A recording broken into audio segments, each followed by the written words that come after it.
16 अप्रैल 2025 एक तारीख जो मानसी के लिए उसकी जिंदगी का सबसे खास दिन होने वाला था। लेकिन किस्मत ने ऐसा खेल खेला कि उसकी शादी की शहनाइयों की जगह पूरे देश में एक अजीब सी खामोशी और हैरानी गूंज उठी। शादी से ठीक 10 दिन पहले 38 वर्षीय मां अपने ही होने वाले 27 वर्षीय दामाद के साथ फरार हो गईं। सोशल मीडिया पर तूफान आ गया और हर कोई जानना चाहता है आखिर ऐसा क्यों और कैसे हुआ। क्या यह सिर्फ मोहब्बत थी या कुछ और भी था? चलिए जानते हैं सास दामाद की इस अनोखी और वायरल हो चुकी प्रेम कहानी के पीछे की पूरी सच्चाई विस्तार से इस वीडियो में। नमस्कार मेरे प्यारे भाइयों और बहनों, मैं विवेक कुमार। क्राइम की कहानी के नए एपिसोड में आप सभी लोगों का हार्दिक स्वागत है।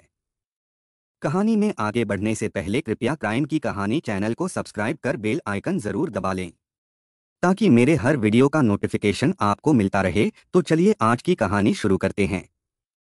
16 अप्रैल 2025 को उत्तर प्रदेश के जिला अलीगढ़ के गांव मनोहर कायस्थ निवासी जितेंद्र कुमार उर्फ जीतू की बेटी मानसी की शादी तय थी। घर में खुशी और उमंग का माहौल था। हर कोना सज रहा था, हर चेहरा मुस्कुरा रहा था। शादी की तैयारियां जोरों पर थीं। शादी के सुंदर सुंदर कार्ड छप चुके थे और उन्हें रिश्तेदारों व परिचितों को बांटने का सिलसिला जारी था। 6 अप्रैल 2025 की शाम जितेंद्र की पत्नी अपना देवी उर्फ सपना ने मुस्कुराते हुए पति से कहा, आप अपनी साली को भी बिटिया की शादी का कार्ड दे आओ। सपना की बात मानते हुए जितेंद्र अपनी साली को निमंत्रण देने निकल पड़ा। रात लगभग 8 बजे जब जितेंद्र घर लौटा तो माहौल कुछ बदला बदला सा लगा। उसने घर में चारों तरफ नजर दौड़ाई लेकिन सपना कहीं दिखाई नहीं दे रही थी। तब उसने बेटी मानसी से पूछा, तुम्हारी मम्मी दिखाई नहीं दे रही, कहीं गई है क्या? मानसी ने बताया, मम्मी कुछ सामान लेने की बात कहकर शाम 4:30 बजे गई थीं, लेकिन अब तक नहीं लौटी हैं। कई बार फोन किया तो हर बार उन्होंने यही जवाब दिया कि बाजार में हूँ, अभी कुछ देर में आती हूँ। जितेंद्र को लगा कि शायद सपना शादी की तैयारियों के सिलसिले में कुछ सामान खरीदने या किसी रिश्तेदार से मिलने गई होंगी। उसने बेटी को तसल्ली देते हुए कहा, आ जाएगी, किसी काम में फंस गई होगी। लेकिन जैसे जैसे रात गहराने लगी और घड़ी ने 10 बजा दिए, जितेंद्र की चिंता बढ़ने लगी। उसने फिर फोन मिलाया पर इस बार फोन स्विच ऑफ मिला। बेचैन होकर जितेंद्र ने एक एक करके अपने रिश्तेदारों को फोन घुमाना शुरू किया। शायद किसी ने सपना को देखा हो, लेकिन सब तरफ से उसे निराशा ही हाथ लगी। पत्नी के यूं अचानक गायब हो जाने और मोबाइल फोन का बंद होना जितेंद्र को भीतर तक झकझोर गया। उसके मन में तरह तरह के ख्याल आने लगे। आखिर ऐसा क्या हुआ जो सपना का फोन भी बंद हो गया? घबराहट में उसने तुरंत अपने समधी होरीलाल नायक को फोन मिलाया और सपना के लापता होने की बात बताई। समधी ने उसे अपने बेटे होने वाले दामाद राहुल से बात करने को कहा। जितेंद्र को उम्मीद थी कि शायद राहुल कुछ जानकारी दे पाए। होरीलाल ने बताया कि राहुल शादी के लिए शेरवानी और अन्य कपड़े खरीदने की बात कहकर आज शाम उत्तराखंड निकल गया है। यह सुनकर जितेंद्र को भीतर ही भीतर कुछ अजीब सा महसूस हुआ। शक की सुई घूमने लगी। उसे लगने लगा कि कुछ न कुछ गड़बड़ जरूर है। जिस समय सपना घर से गई थी, लगभग उसी समय राहुल भी अपने घर से निकला। जितेंद्र की बेचैनी अब डर में बदलने लगी। उसने तुरंत राहुल को फोन लगाया। शुरू में राहुल ने 2-3 बार फोन काट दिया, लेकिन फिर आखिरकार उसने कॉल उठा लिया। पहले तो वह बात को इधर उधर घुमाता रहा, लेकिन रात 10:30 बजे उसने हिम्मत जुटाकर जितेंद्र को सच बता ही दिया। राहुल ने आगे कहा, तुम्हारी शादी को 20 साल होने जा रहे हैं। इनको यानी सपना को तुमने बहुत परेशान किया है, अब इन्हें भूल जाओ। इनके बारे में कुछ मत सोचना। होने वाले दामाद के ये धमकी भरे शब्द सुनकर जितेंद्र के पैरों तले जमीन खिसक गई, जैसे किसी ने उसके विश्वास की बुनियाद ही तोड़ दी हो। जब यह बात बेटी मानसी को पता चली तो उसके भी होश उड़ गए। 16 अप्रैल को उसकी राहुल से शादी होनी थी और अब वही राहुल उसकी मां के साथ भाग गया था। शादी के ठीक 10 दिन पहले मां का यूं घर छोड़कर उसी लड़के के साथ भाग जाना जिससे बेटी की शादी तय थी। यह सिर्फ एक धोखा नहीं बल्कि सामाजिक और मानसिक रूप से एक भारी विस्फोट था।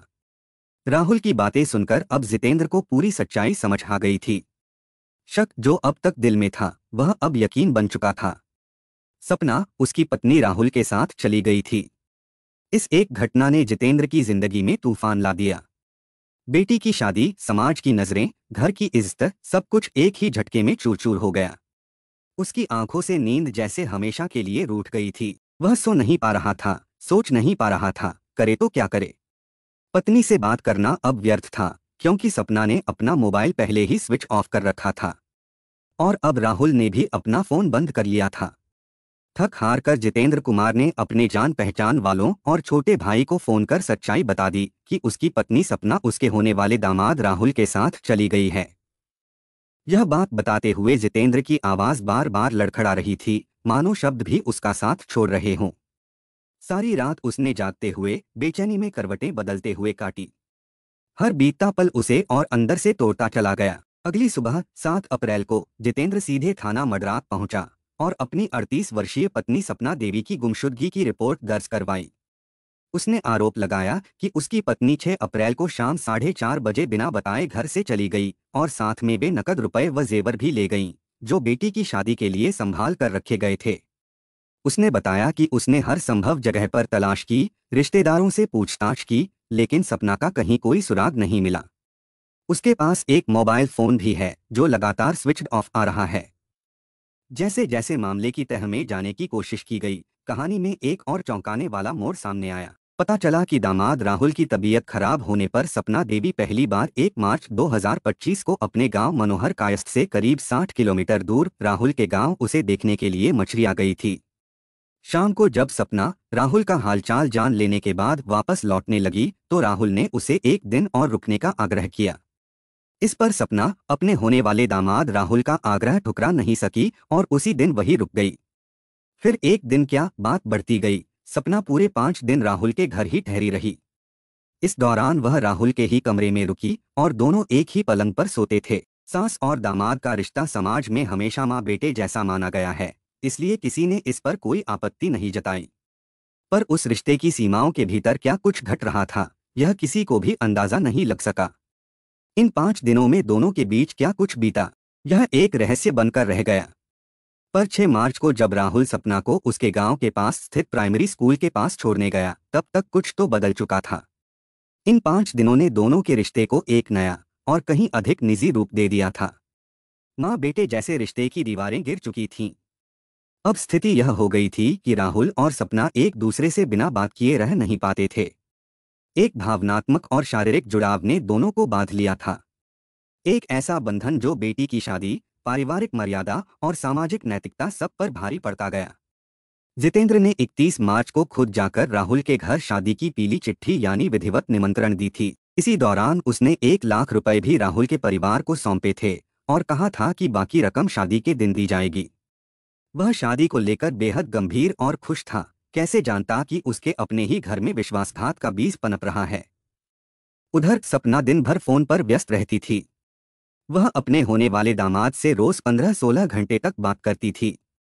एक दिन जब जितेंद्र ने पूछ ही लिया, इतना किससे बात कर रही हो, तो सपना ने टालते हुए जवाब दिया, रिश्तेदारी में बात कर रही थी। जितेंद्र को लगा कि पत्नी शायद बेटी की शादी को लेकर मायके या रिश्तेदारों से बातचीत कर रही होगी। उसने ज्यादा ध्यान नहीं दिया। उसका मन यह मानने को तैयार नहीं था कि सास और दामाद के बीच कोई सीमा लांघी जा सकती है। आखिर उनका रिश्ता तो एक मर्यादा की मिसाल माना जाता है। लेकिन हैरानी की बात यह थी कि राहुल, जो मानसी का होने वाला पति था, उससे तो बात करना भी बंद कर चुका था और उसका सारा ध्यान अब अपनी सास सपना पर ही केंद्रित था। जितेंद्र ने आगे बताया, फोन पर घंटों तक दोनों की बातचीत देखकर हमें भी थोड़ा शक हुआ था, लेकिन हमने कभी कल्पना नहीं की थी कि कोई दामाद अपनी सास के साथ प्रेम संबंध में पड़ सकता है। सास और दामाद का रिश्ता पवित्र होता है, इसलिए कभी गहराई से सोचा ही नहीं। बाद में पता चला कि राहुल और सपना के बीच यह प्रेम कहानी पिछले 3 महीनों से चल रही थी। दिसंबर 2024 से ही राहुल लगातार सपना से बात कर रहा था, कभी हालचाल के बहाने, कभी शादी की तैयारियों के नाम पर। जितेंद्र कुमार उर्फ जीतू उत्तर प्रदेश के अलीगढ़ जिले के थाना मडरा क्षेत्र अंतर्गत मथुरा रोड स्थित गांव मनोहर कायस्थ का निवासी है। उसने बताया कि उसकी शादी सपना देवी के साथ वर्ष 2007 में हुई थी। शादी के बाद से वह परिवार के बेहतर भविष्य के लिए बेंगलुरु में कपड़ों की फेरी लगाकर मेहनत करता रहा। इस कारण वह अपने गांव कम ही आ पाता था, लेकिन परिवार की जरूरतें पूरी करने में उसने कोई कसर नहीं छोड़ी। उसके 3 बच्चे हैं। सबसे बड़ी बेटी मानसी, जिसकी उम्र 18 साल है, और 2 बेटे, जिनकी उम्र क्रमशः 12 और 8 साल है। जीतू ने अपनी बेटी की शादी को लेकर बड़े सपने देखे थे और उन सपनों को पूरा करने के लिए वह दिन रात पसीना बहा रहा था। मार्च 2025 में वह बेंगलुरु से अपने गांव लौटा था, क्योंकि अब बेटी की शादी की तैयारियों के अंतिम दिन बाकी थे। हर पिता की तरह वह भी चाहता था कि उसकी बेटी की शादी धूमधाम से हो, उसे किसी चीज की कमी ना हो। लेकिन किस्मत को कुछ और ही मंजूर था। जितेंद्र ने बताया कि मानसी की शादी के लिए उसने जो कुछ भी कमाया था, घर की अलमारी में 3.5 लाख रुपए नकद और करीब 5.5 लाख रुपए की ज्वेलरी रखी थी। लेकिन उसकी पत्नी सपना यही सब लेकर घर से फरार हो गई, और वह भी उसी युवक के साथ जो उसकी बेटी का होने वाला दूल्हा था। जितेंद्र ने बताया कि 8 महीने पहले जब वह अपने रिश्तेदारों से मिलने इंदौर गया था, तो वहां उसे थाना दादों के गांव मछरिया निवासी होरी लाल के बेटे राहुल के बारे में जानकारी मिली थी। रिश्तेदार ने बताया कि राहुल और उसका परिवार देखने में अच्छा था और उनका सामाजिक स्तर भी काफी अच्छा था।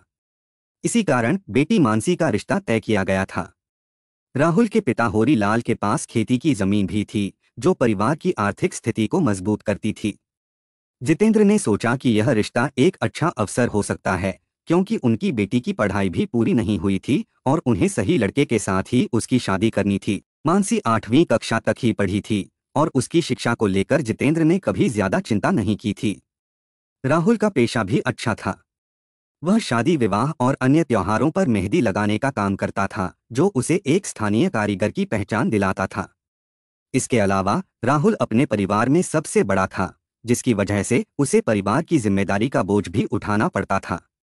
राहुल की एक बहन पहले ही शादी कर चुकी थी और बाकी परिवार में एक और बहन और 2 भाई भी थे। मम्मी की हरकत से बेटी मानसी के सपने चकनाचूर हो गए। दुल्हन के जोड़े में सजने का जो सपना मानसी ने आंखों में सजो रखा था, वह अब एक कड़वी सच्चाई में बदल चुका था। जिस लड़के से उसकी शादी होने वाली थी, वही लड़का अब उसकी मां के साथ भाग गया था। मानसी के आंसू थमने का नाम नहीं ले रहे थे और वह पूरी तरह से टूट चुकी थी। इस हादसे के बाद मानसी की तबीयत बिगड़ गई और उसे घर पर ही ड्रिप चढ़वानी पड़ी। शारीरिक और मानसिक रूप से परेशान मानसी को ढांढस बंधाने के लिए आसपास की महिलाएं घर पर आने लगी थीं, लेकिन कोई भी शब्द उसकी पीड़ा को कम नहीं कर पा रहा था। मानसी ने बताया, मम्मी घर से करीब 3.5 लाख रुपए और 5.5 लाख रुपए के जेवर लेकर गई है। अब हमारे घर में 10 रुपए तक नहीं बचे हैं। उसने आगे कहा, हमें सिर्फ अपना पैसा और जेवर वापस चाहिए। गुस्साई और टूट चुकी मानसी ने बिना किसी काव्यात्मकता के सीधे शब्दों में कहा, दोनों कहीं भी जाकर मरें, हमें फर्क नहीं पड़ता। यह शब्द केवल एक बेटी की चिढ़ और गुस्से का नहीं, बल्कि एक पिता और बेटी के दिलों की पूरी टूटन और असहायता का प्रतीक थे। वह सिर्फ अपनी खोई हुई इज्जत और बची हुई संपत्ति की मांग कर रही थी, क्योंकि अब उसे इस रिश्ते और विश्वास से कोई उम्मीद नहीं थी। सीओ इगलास महेश कुमार ने मामले के बारे में जानकारी देते हुए बताया, घर से गायब हुई महिला सपना देवी और युवक राहुल दोनों ही बालिग हैं। वे अपनी इच्छाओं और फैसलों के लिए पूरी तरह से स्वतंत्र हैं और कानूनी तौर पर उनका कोई भी मुकदमा दर्ज नहीं किया जा सकता। हालांकि महिला के पति जितेंद्र ने एक लिखित शिकायत दी थी, जिसमें कहा गया था कि उसकी पत्नी घर से जेवर और नकदी लेकर गई है। इसी शिकायत के आधार पर गुमशुदगी दर्ज की गई और सर्विलांस और थाने की टीम को जांच में लगाया गया है। पुलिस की जांच में यह महत्वपूर्ण तथ्य सामने आया कि मानसी और राहुल की शादी तय हो जाने के बाद राहुल ने एक स्मार्टफोन की मांग की थी। इसके बाद सास सपना और ससुर जितेंद्र ने राहुल को एक स्मार्टफोन गिफ्ट किया था, जो अब इस पूरी घटना के संदर्भ में एक अहम कड़ी बन गया है। राहुल को जितेंद्र की पत्नी सपना देवी का नंबर उसके जीजा के पास था, क्योंकि दोनों के बीच अक्सर बातचीत होती रहती थी। एक दिन राहुल ने अपने जीजा के मोबाइल से सपना का नंबर लिया और फिर धीरे धीरे दोनों के बीच बातचीत का सिलसिला शुरू हुआ। अब यह बातचीत दुनिया के लिए एक सामान्य बात हो सकती थी, लेकिन उनके बीच यह बातचीत दिन रात बढ़ने लगी और कभी कभी यह 20-22 घंटे तक भी चलने लगी। धीरे धीरे दोनों के बीच एक गहरी नज़दीकी पैदा हो गई, जो किसी को भी नजर नहीं आई। दुल्हन की मम्मी सपना देवी और उसके होने वाले दामाद राहुल के बीच एक अफेयर शुरू हो गया, जो बहुत ही चुपचाप और बिना किसी के ध्यान में आए बढ़ता गया। किसी को इस रिश्ते की भनक भी नहीं लगी और इस दौरान शादी के कार्ड भी बांटे जा चुके थे, दहेज का सामान भी पूरी तरह तैयार था और शादी की तारीख भी करीब आ चुकी थी। लेकिन फिर अचानक 27 वर्षीय राहुल ने 38 वर्षीय अपनी सास सपना देवी को ले उड़ा। यह घटना शादी के कुछ ही दिन पहले हुई और जितेंद्र का सपना और मानसी का पूरा भविष्य चूर चूर हो गया। इस अजीबोगरीब घटना ने दोनों परिवारों में गहरे तनाव का माहौल पैदा कर दिया था।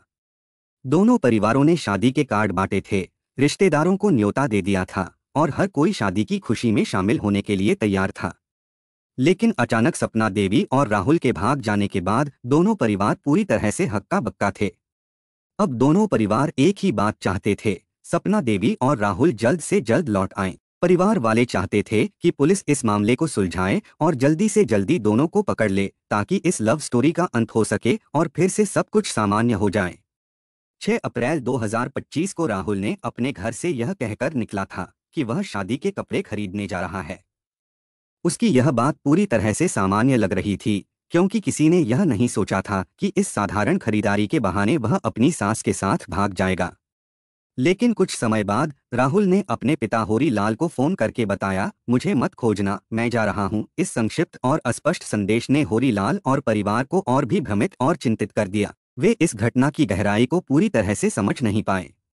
राहुल के पापा कुछ पूछते इससे पहले ही राहुल ने मोबाइल स्विच ऑफ कर लिया। राहुल के मोबाइल का स्विच ऑफ होना और उसके बाद पापा होरी लाल से कोई जवाब न मिलना ने इस स्थिति को और भी तनावपूर्ण बना दिया। होरी लाल ने साफ कहा कि वह अब अपने बेटे से किसी भी तरह का रिश्ता नहीं रखेंगे।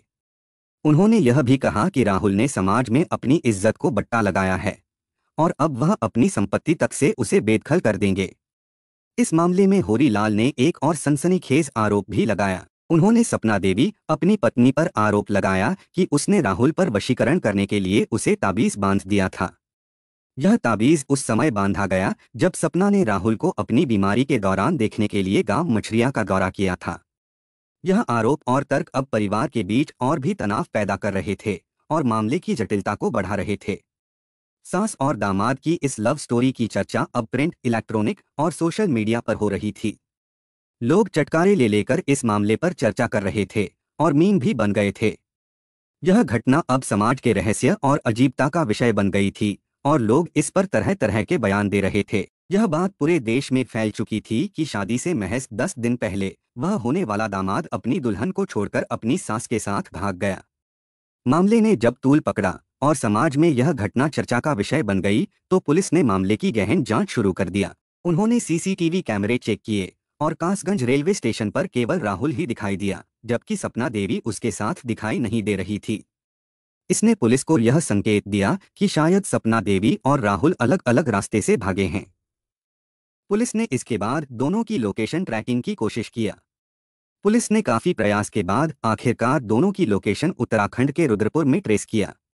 यह लोकेशन अलीगढ़ से लगभग 206 किलोमीटर दूर स्थित है और पुलिस ने अनुमान लगाया कि शायद दोनों यहां छिपे हो सकते हैं क्योंकि राहुल पहले रुद्रपुर में जॉब करता था। इस सूचना के बाद पुलिस ने रुद्रपुर की ओर एक टीम रवाना की, लेकिन जब पुलिस वहां पहुंची तो दोनों वहां से निकल चुके थे। इसका मतलब यह था कि पुलिस के पहुंचने से पहले ही उन्होंने फिर से नई लोकेशन पर शरण ली थी। यह रुद्रपुर में दोनों के ठहरने की संभावना से काफी निराशा हुई क्योंकि पुलिस को उम्मीद थी कि दोनों वहां छिपे हुए होंगे, लेकिन अब यह मामला और भी जटिल हो गया। बीच बीच में राहुल अपना मोबाइल फोन ऑन करता था। इससे पुलिस उसकी लोकेशन ट्रेस कर लेती और उस जगह के लिए रवाना हो जाती थी। राहुल और सपना देवी का फरारी खेल अब 10 दिनों तक चल चुका था, जिसमें वे लगातार पुलिस से बचते रहे। 16 अप्रैल 2025 को वे दोनों अचानक कार से थाना दादों पहुंचे। इस दिन उनकी बेटी की शादी का महत्वपूर्ण दिन था, लेकिन इस दिन उन्होंने आत्मसमर्पण करने का निर्णय लिया। राहुल और सपना ने बताया कि वे 6 अप्रैल से फरार थे और पुलिस की कई टीमों ने 3 राज्यों में उनका पीछा किया था। उनकी यात्रा नेपाल बॉर्डर तक पहुंच चुकी थी, जहां वे शायद यह सोच रहे थे कि अब पुलिस उनके पीछा करने की कोशिश में निराश हो जाएगी। राहुल का कहना था कि उन्हें थाना मडरा पुलिस पर विश्वास नहीं था और इसी कारण वे थाना दादों में आत्मसमर्पण करने आए थे। उन्होंने कहा कि सोशल मीडिया के माध्यम से उन्हें यह जानकारी मिली कि पुलिस उनकी तलाश कर रही है, इसलिए उन्होंने सच्चाई पुलिस को बताने का निर्णय लिया। सपना देवी का बयान जब मीडिया और पुलिस के सामने आया तो उसने स्पष्ट रूप से कहा कि वह भागी नहीं थी, बल्कि उसने अपने पति जितेंद्र के साथ अपनी जिंदगी नहीं जीने का निर्णय लिया था। उसने कहा, पति जितेंद्र शराब पीकर मुझसे मारपीट करता था, एक एक पैसे का हिसाब लेता था और खर्च के लिए तक पैसे नहीं देता था। सपना देवी का यह बयान उसके सख्त कदम की ओर इशारा कर रहा था, जो उसने अपनी जिंदगी की बुराइयों से मुक्ति पाने के लिए उठाया। सपना देवी ने यह भी कहा कि उसने लाखों रुपए के जेवर और नकदी के साथ घर से भागने की बात को सिरे से नकारा। उसका कहना था, मैं सिर्फ 200 रुपए, मंगलसूत्र और मोबाइल फोन लेकर घर से निकली थी। इसका मतलब था कि जितेंद्र द्वारा आरोपित किए गए लाखों रुपए के जेवर और नकदी की कहानी पूरी तरह से गलत थी। सपना देवी ने आगे कहा, पति की आदतों से परेशान होकर और राहुल के ख्यालों से प्रभावित होकर मैंने अपनी जिंदगी को नया मोड़ देने का फैसला किया। राहुल मेरा बहुत ख्याल रखता है। अब वही मेरे जीवन का साथी है। मुझे अब सम्मान चाहिए जो मुझे राहुल के साथ मिल रहा है। वह मेरे लिए सब कुछ है। सपना देवी ने यह भी कहा कि अगर वह अपने पुराने घर में वापस जाएंगी तो पहले से भी बदतर जिंदगी जीनी पड़ेगी, क्योंकि वह पिछले 3 महीनों से वहां प्रताड़ना झेल रही थी। वहीं राहुल ने बताया कि ससुर जितेंद्र के उत्पीड़न से तंग आकर सास सपना देवी ने खुद को खत्म करने का निश्चय किया था। सपना ने राहुल से कहा, यदि तुम्हें मेरी जरा सी भी चिंता है तो मुझे अपने साथ ले जाओ। और तब राहुल ने यह निर्णय लिया कि वह अपनी जान जोखिम में डालने से पहले अपनी सास को बचाएगा। अगर वह नहीं करता तो सपना देवी अपनी जान दे देती। दादो पुलिस ने दोनों को मडराक थाना पुलिस के सुपुर्द कर दिया, क्योंकि मामला उसी थाने में दर्ज था। वहां दोनों ने पुलिस को अपने बयान दर्ज कराए। 17 अप्रैल 2025 को मडराक थाने में सपना देवी को उसके परिवार वालों ने पूरी कोशिश की कि वह समझ जाएं, लेकिन सपना देवी उनके पास लौटने को राजी नहीं हुई। उसके बाद सपना देवी को मेडिकल परीक्षण के बाद वन स्टॉप सेंटर भेज दिया गया। इसके बाद 18 अप्रैल को सपना देवी को परामर्श केंद्र भेजा गया, जहां उसे और राहुल को समझाने का एक और प्रयास किया गया। लेकिन राहुल और सपना देवी ने किसी की भी बात को नहीं माना और दोनों ने साफ कर दिया कि अब वह दोनों इतने करीब आ चुके हैं कि किसी भी हालत में अलग नहीं होंगे। सपना देवी ने तो यह तक कह दिया कि राहुल अब उसका जीवन साथी बन चुका है। पुलिस ने दोनों की सुरक्षा का पूरा ध्यान रखा ताकि कोई अप्रिय घटना ना हो। यहाँ तक कि सपना देवी के छोटे बेटे कृष्ण ने अपनी मम्मी को सीने से लगाकर घर लौटने का आग्रह किया, लेकिन सपना का दिल नहीं पसीजा। उसने अपने बच्चे से मिलकर खूब रोई, लेकिन अपने पति के साथ लौटने के लिए तैयार नहीं हुई। सपना ने यह स्पष्ट कर दिया कि अब अगर कहीं रहेगी तो वह राहुल के साथ ही रहेगी। वहीं दूसरी ओर राहुल ने भी अब सपना देवी के साथ रहने का फैसला लिया है और दोनों ने अपने रिश्ते को आगे बढ़ाने की ठान ली है। इस पर सपना की जिद से परेशान उसके पति जितेंद्र कुमार ने साफ शब्दों में कह दिया कि वह जो कुछ भी कह रही है वह झूठ बोल रही है। उसने यह भी आरोप लगाया कि सपना ने उन्हें कंगाल बना दिया है और अब तक उनका जीवन उधारी पर चल रहा है। जितेंद्र ने यह भी कहा कि जब तक सपना उनके पैसे और जेवर वापस नहीं करेगी वह उसे तलाक नहीं देगा। सपना देवी का भाई राजेश भी मडराक थाने पहुंचा और उसने अपनी बहन के खिलाफ कड़ी टिप्पणियां किया। उसने कहा कि मेरी बहन सपना देवी ने जीजा जितेंद्र के साथ अच्छा नहीं किया, वह अब मेरी बहन कहलाने लायक नहीं है। अब से मेरी घर में उसकी एंट्री बैन है। राजेश ने यह भी कहा कि सपना पहले ऐसी नहीं थी। इसके बाद उसने राहुल पर आरोप लगाते हुए कहा कि राहुल तो पहले भी 2 बार ऐसे ही कांड कर चुका है। वह महिलाओं को झूठे प्यार में फंसाकर उनसे पैसे ऐंठता है। वहीं राहुल ने इस बात को स्वीकार करते हुए बेबाकी से कहा कि वह इससे पहले केवल एक बार एक युवती को अपने साथ गांव लाया था। वह युवती हरदोई की रहने वाली थी, लेकिन बाद में पंचायत के बाद वह युवती अपने घर लौट गई। पुलिस ने पूछताछ के बाद 18 अप्रैल 2025 को सपना देवी उर्फ सपना को राहुल के सुपुर्द कर दिया। थाने से बाहर निकलते समय राहुल और सपना मीडिया से बचते हुए नजर आए। जब मीडिया ने बार बार सवाल किया कि पति से तलाक लिए बिना राहुल के साथ शादी कैसे करोगी और पहले तलाक लेना पड़ेगा, तो सपना देवी को गुस्सा आ गया। उसने पत्रकारों से कहा, अभी कैमरा तोड़ दूंगी। सास और दामाद की लव स्टोरी भले ही सोशल मीडिया पर सुर्खियां बटोर रही थी, लेकिन उनके रिश्तेदार और घर वाले इनके खिलाफ खड़े हो गए थे। थाने से रिहा होने के बाद राहुल के साथ जाने वाली सपना देवी को राहुल के परिवार ने स्वीकार नहीं किया। उन्होंने सपना और राहुल को घर में रहने की इजाजत नहीं दिया। रात को दोनों ने अपने पड़ोसी के घर में रात बिताई। इसके बाद सुबह दोनों फिर से गायब हो गए। जल्द ही यह खबर आई कि राहुल का दोस्त दोनों को अपनी बाइक से पाली क्षेत्र में छोड़ आया था। राहुल के पिता अब कुछ भी बोलने से इनकार कर रहे हैं और दोनों अब गांव से भी चले गए हैं। दोनों के परिवार वालों ने भी चुप्पी साध ली है। हालांकि जितेंद्र ने इतना जरूर बताया कि राहुल और पत्नी सपना देवी अब बंजारों के नगले बाखनेर में रह रहे हैं। उसने यह भी बताया कि बेटी की शादी अब वह अगले साल करेगा। इस चर्चित सास दामाद की लव स्टोरी के मामले में उस समय नया मोड़ आया जब 18 अप्रैल को रात लगभग 8:30 बजे राहुल के पापा होरी लाल को बम से उड़ाने की धमकी मोबाइल पर दी गई। फोन करने वाले ने गाली गलौज करते हुए कहा, परिवार सहित तुम्हें घर से उठा लेंगे, तुम्हारे द्वारा सही नहीं किया गया है, इसलिए तुम्हें बम से उड़ा दिया जाएगा। यह धमकी राहुल के परिवार के लिए एक नए संकट का रूप ले गई और अब पूरा मामला और भी जटिल हो गया है।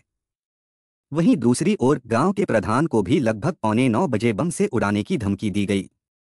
इस धमकी से गांव में तनाव और डर का माहौल बन गया। गांव के प्रधान और राहुल के पिता होरी लाल ने थाना दादो में तहरीर देकर कड़ी कार्रवाई की मांग किया। इस मामले में पुलिस ने धमकी देने वाले शख्स की पहचान करने के लिए तकनीकी मदद लेने की बात कही। धमकी के बाद पूरे परिवार में दहशत का माहौल था और गांव के लोग इस घटनाक्रम को लेकर बेहद चिंतित हो गए। मछरिया गांव के लोगों का कहना था कि सास और दामाद की लव स्टोरी ने न केवल उनके कुल खानदान बल्कि पूरे गांव की इज्जत को दांव पर लगा दिया है। लोगों का मानना था कि कलयुग में अब रिश्तों की कोई मर्यादा नहीं रही है और इस घटना से यह साबित हो गया कि अब माँ बेटे का रिश्ता भी सुरक्षित नहीं है। गांव के लोगों ने कहा कि दोनों ने रिश्तों की हर मर्यादा को तार तार कर दिया है और इसने पूरे समाज को एक गलत संदेश दिया है। कहते हैं कि इश्क का जुनून सिर चढ़कर बोलता है और सपना देवी और राहुल ने यह बात बिल्कुल सच कर दिखा दिया। दोनों के बीच 11 साल का उम्र का अंतर है, फिर भी उन्होंने यह साबित कर दिया कि प्यार में उम्र की कोई सीमा नहीं होती है। जब इश्क एक बार आंखों से होकर दिल में उतर जाए तो फिर इसके नशे के आगे दुनिया का हर नशा बेकार हो जाता है। सपना देवी और राहुल घर से भाग गए और अब उनकी कहानी ने समाज के पारंपरिक सोच को चुनौती दी है। सपना देवी की बेटी की शादी जिस लड़के से होनी थी वह अब अपनी होने वाली सास के दिल की धड़कन बन चुका है। इस पूरे घटनाक्रम ने पारिवारिक संबंधों और व्यक्तिगत स्वतंत्रता के बीच संतुलन की जरूरत को और अधिक स्पष्ट कर दिया है। सपना देवी और राहुल की कहानी ने समाज में एक नई बहस को जन्म दिया है, जहां परंपरागत रिश्तों की सीमाएं और व्यक्तिगत इच्छाएं आपस में टकरा रही हैं। इसने हमें यह सोचने पर मजबूर किया है कि क्या प्यार के नाम पर समाज की बनाई सीमाओं को तोड़ा जा सकता है या फिर यह रिश्तों में बदलाव लाने की एक नई शुरुआत है। कहानी को लास्ट तक सुनने के लिए आपका धन्यवाद। इस कहानी के बारे में अपनी राय कमेंट करके ज़रूर बताइएगा और ऐसी ही अपराध की सच्ची कहानियों के लिए हमारे चैनल क्राइम की कहानी को सब्सक्राइब कर लीजिए। कहानी को लाइक और शेयर ज़रूर करें। धन्यवाद।